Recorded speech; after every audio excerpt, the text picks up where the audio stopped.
உங்கள்ட்ட ஒரு சிம்பிளான ஒரு கேள்வி கேட்குறேன். அந்த கேள்விக்கு போக முன்னுக்கு ஒரு பொருள் இருக்குது. இப்படி ஒரு பொருள், இன்னொரு பொருள் இருக்குது.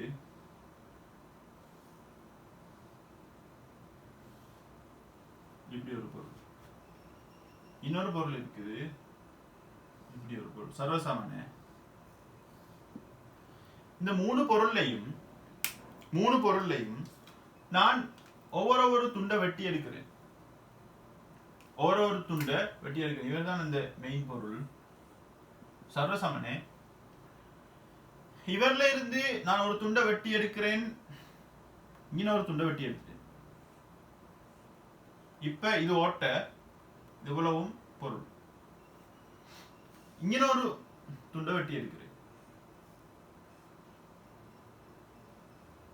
அப்படி இல்லாட்டி இன்னொரு துண்டை வெட்டி எடுக்கிறேன்.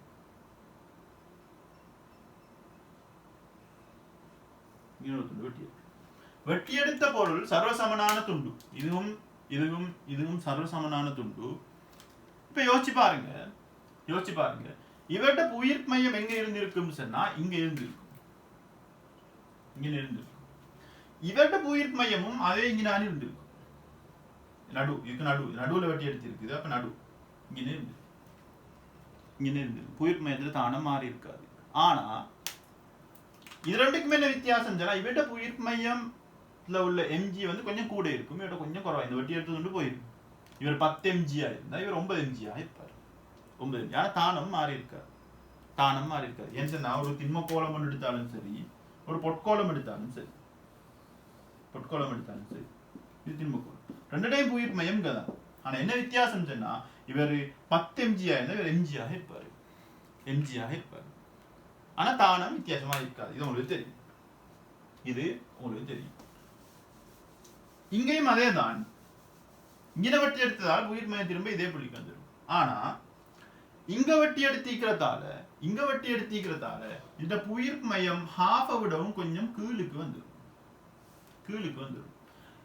இதுல வெட்டி எடுத்திக்கிறதால இந்த உயிர் மையம் ஹாஃபை விடவும் கொஞ்சம் மேலுக்கு வந்துடும். இந்த புள்ளியை விட இந்த புள்ளிய ஹாஃப்னு எடுத்தீங்கன்னா இவட உயிர் மையம் கொஞ்சம் மேலுக்கு வந்துடும், இவட உயிர் மையம் கொஞ்சம் கீழுக்கு வந்துடும். ஏன்னு சொன்னா பாருங்க, இந்த ஹாஃப் இது வந்து அரைவாசி 5 mg, இது அரைவாசி 5 mg வைங்க. ஆகவே உயிர் மையம் நல்ல 10 mg வரும். இங்கேயும் அப்படித்தான். இங்க 4.5 mg சரி நடுவில் இருக்குது. அப்ப இங்க திரும்ப நடுவுக்கு வந்துடும். இங்க அப்படி இல்லை. இங்க வந்து 5 mg இங்க இருக்குது. 5 mg உயிர் மையம், 4 mg உயிர் மையம் இங்க இருக்குது. அப்ப 5 mg-க்கு 4 mg-க்கு விரைவில் பார்த்தா பெரியதுக்கு கிட்ட வரும். ஏன்னா தூரம் குறவா வரணுமே. ஆகவே உயிர் மையம் கொஞ்சம் மேலுக்கு போயிடும். இவர்ல 5 mg கீழே இருக்குது. அப்ப பெரிய திணிவு பக்கத்துக்கு உயிர் மையம் கிட்ட வரும். ஏன்னா பெரிய திணிவுக்கு கொஞ்சம் தூரம் கொடுத்தா போதும். ஆகவே இதுல என்ன விளங்கப்படுத்தினதால போய் கவனப்படுத்திட்டு போறேன். நீங்க பழைய கிளாஸ்ல உயிர் மையம் அந்த திருப்பம் விளங்காத கிளாஸ் பாத்துங்க. ஆகவே இதுட உயிர் மையம் இங்க ஒரு துண்டை வெட்டி எடுத்தீங்கன்னா உயிர் மையம் கீழே போகும். இன்னொரு துண்டை வெட்டி எடுத்தா உயிர் மையம் இன்னும் கீழே போகும். இது ஃபுல்லா வெட்டி எடுத்துட்டீங்கன்னா சொன்னா 5 mg மட்டும்தான் மிஞ்சி. 10ல 5 போயிடும். உயிர் மையம் இங்க வந்துடும். சரிதானே? ஆகவே இது உங்களுக்கு தெரிஞ்சிருக்கணும். இப்ப நான் இந்த கூற்றை வாசிக்கிறேன். உலோக குற்றியொன்று ஒரு தாங்கியில் உள்ள நீரின் மேற்பரப்புக்கு கீழே உருவில் காணப்படுகின்றவாறு ஓய்வில் தொங்க விடப்பட்டுள்ளது. இப்போ ஒரு தாங்கி ஒன்று எடுத்து அந்த தாங்கில உலோக குற்றியொன்று நாங்க என்ன செய்யறோம்னு சொன்னா, நீரை நிரப்பி உலோக குற்றிய இப்படி வைக்கிறோம். இது பிறகு நீர் மட்டம் மாறாது. ஏன்னா முற்றாக அமிழ்த்திட்டம். இது ஹைட்ரோ கேள்வி இல்ல. தாங்கியின் அடியில் விழுகின்றது. குற்றி விடுவிக்கப்படும் போது, இப்ப குற்றியை மீது விட்டுறாங்க, அப்படியே தாங்கில அடிக்கு வருகிறது. பின்வரும் கூற்றுக்களை கருதுக. குற்றி விழும்போது அதன் ஈர்ப்பழுத்த சக்தியை படிப்படியாக இழக்கின்றது. குற்றி விழும்போது அது ஈர்ப்பழுத்த, நான் இந்த மட்டத்தை பூச்சி சக்தி மட்டமாக எடுத்தா இங்க ஒரு அழுத்த சக்தியோடு இருக்குது. கீழே வர நேரம் பூச்சி சக்தி மட்டத்தை நோக்கி நாடுது. ஆகவே அது ஈர்ப்பு அழுத்த சக்தியை குற்றி படிப்படியாக இழக்குது. இதுல ஒரு சக்தி இழப்பொண்டு நடக்குது. ஈர்ப்பழுத்த சக்தியை படிப்படியாக குற்றி இழக்கின்றது. அப்ப குற்றி இங்க வந்து பூமியை வந்து அடிக்கும். நான் பூச்சி சக்தி மட்டம் மாதிரி புயிர்மய மட்டத்தை இருக்குது, இது பூச்சி சக்தி மட்டமா இருக்குது. ஆகவே இந்த உயரத்துக்குரிய அழுத்த சக்தியை அது இழந்திருக்கும். சரி, கூற்றியே சரி. நீர்மட்டத்தின் உயரம் மாறாத போதிலும், என முற்றாக அமைச்ச இப்போ நீர்மட்டத்தின் உயரம் மாறாத போதிலும் அது கூற்று சரி.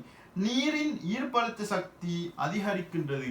நீரின் தொகுதியில நீர்ட ஈர்ப்பழுத்த சக்தி அதிகரிக்கின்றது. ஆரம்பத்துல நீர் எப்படி இருக்குதுன்னு சொன்னா இப்படி இருக்குது. ஆரம்பத்துல இது குற்றி நீர் இப்படி இருக்குது, இவ்வளவுதான் நீர், இவ்வளவுதான் நீர். குற்றி அடிக்கு வந்து பிறகு நீர் இவ்வளவு என்ன நடந்திருக்குதுன்னு சொன்னா, இங்க இருந்த நீர் இங்கின இருந்த நீர், அதாவது இங்கின இருந்த நீர், இந்த ஏரியால இருந்த நீர் இப்ப அங்க வைத்து மேல வைத்து நீர்ட ஒரு பகுதி மேல வைத்து குற்றி வந்துட்டு இந்த இடத்துக்கு நான் இது வரைஞ்சிக்கிறது நீர் இங்கதான் நடக்கும். ஆரம்பத்துல நீர் இருந்தது இப்படி இவ்வளவுக்கும், இறுதியா நீர் இருக்க போறது இவ்வளவுக்கும். பாருங்க, ஆரம்பத்துல நீர்ட அழுத்த சக்தி எங்க இருந்ததுன்னு சொன்னா, ஆரம்பத்துல நீர்ட அழுத்த சக்தி இங்கின புவியீர்ப்பு மையம் இங்கின, ஆகவே உயரம் இவ்வளவு இருந்தது. இறுதியாக நீர்ட அழுத்த சக்தி பாருங்க, இங்க இருந்த புவியீர்ப்பு மையம் இங்க போயிட்டு ஆகவே புவியீர்ப்பு மையம் அட மட்டத்துல இருந்து கொஞ்சம் மேலுக்கு பெய்த்து, அட மட்டத்துல இருந்து மேலுக்கு போனதால அட நீர்ட அழுத்த சக்தி கூடிட்டு. சரி, இதுல கூற்ற பாருங்க, கூற்ற கவனமா வாசிங்க. நீர்மட்டத்தின் உயரம் மாறாத போதிலும், சரி நீர்மட்டத்தின் உயரம் மாறாத போதிலும் நீரின் ஈர்ப்பழுத்த சக்தி அதிகரிக்கின்றது. சரி, நீர்ட ஈர்ப்பழுத்த சக்தி அதிகரிக்க, நீர்ட தொகுதியில நீர்ட ஈர்ப்பழுத்த சக்தி, ஏன்னா நீர்ட புவியீர்ப்பு மையம் எங்க இருக்கு, ஏன்னா புவியீர்ப்பு மைய உயரம் தான் பார்க்கணும். பூச்சி சக்தி மட்டத்துல இருந்து புவியீர்ப்பு மையத்துக்கான உயரம், இங்க இருந்து புவியீர்ப்பு மைய உயரம் விட குற்றி கீழே வந்து பிறகு இங்க இருந்து புவியீர்ப்பு மையத்தோட உயரம், இங்க புவியீர்ப்பு மையத்தோட உயரம் கொஞ்சம் கூடிக்குது. எவ்வளவு கூடிச்சோ அவ்வளவால நீர்ட அழுத்த சக்தி கூடுது. இந்த அழுத்த சக்தி அதிகரிப்புக்கு என்ன காரணம்னு சொன்னா,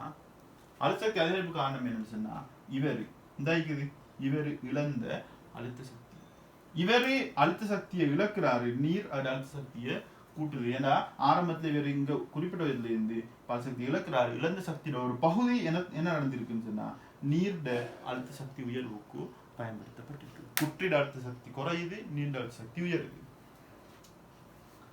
அடுத்து பாருங்க, ஆகவே நீரின் ஈர்ப்பழுத்த சக்தி அதிகரிக்கிறதுனா கூற்று சரி, கூற்று பி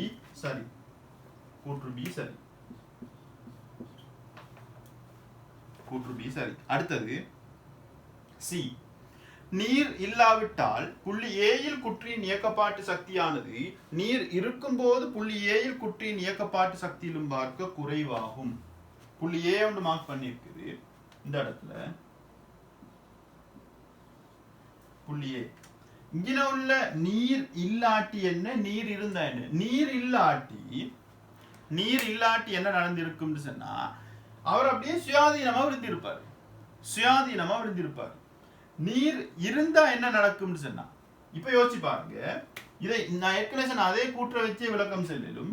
நீர் இல்லாட்டி இவர் இழந்த வழித்தடைய புறக்கணிப்போம், இவர் இழந்த